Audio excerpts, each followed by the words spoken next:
നമസ്കാരം. ഇന്ന് നിങ്ങളുമായി പങ്കുവെക്കുന്നത് ബീർബൽ കഥയാണ്. അക്ബർ മഹാരാജാവിൻ്റെ കൊട്ടാരത്തിലെ പണ്ഡിതരിൽ ഒന്നാമനാണ് ബീർബൽ. മഹേഷ് ദാസ് എന്ന ഒരു സാധു ബ്രാഹ്മണനാണ് ബീർബലായി മാറിയത്.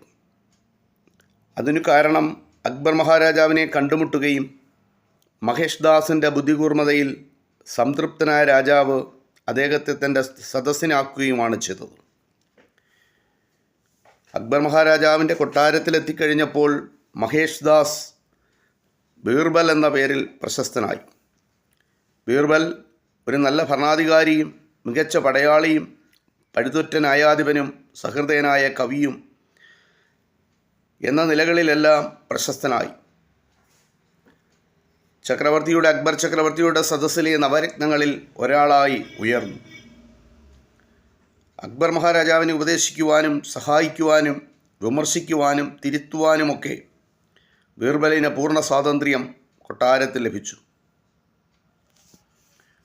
കഥ ഇതാണ്. ഒരിക്കൽ അക്ബർ ചക്രവർത്തിയുടെ കൊട്ടാരത്തിൽ ഒരു പണ്ഡിതനെത്തി.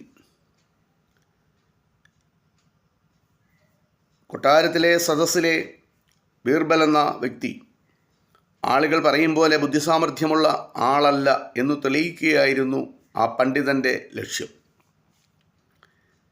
അക്ബർ മഹാരാജാവ് ബീർബലിനെ വിളിച്ചു വരുത്തി. അതിഥിയായി എത്തിയ പണ്ഡിതനെ പരിചയപ്പെടുത്തി.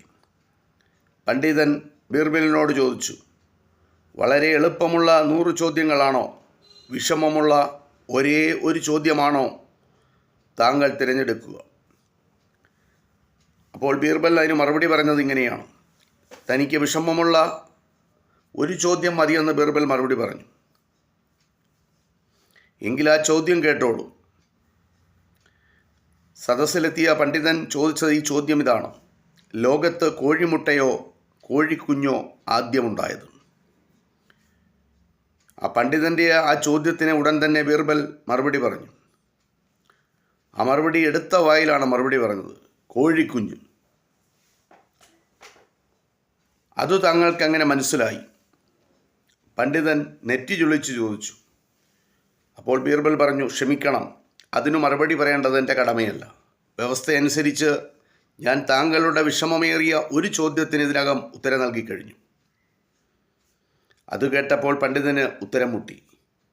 ബീർബലിൻ്റെ സാമർഥ്യം അംഗീകരിച്ച് ആ പണ്ഡിതൻ കൊട്ടാരത്തിൽ നിന്ന് തിരിച്ചു പോവുകയും ചെയ്തു. സദസ്സിലിരുന്ന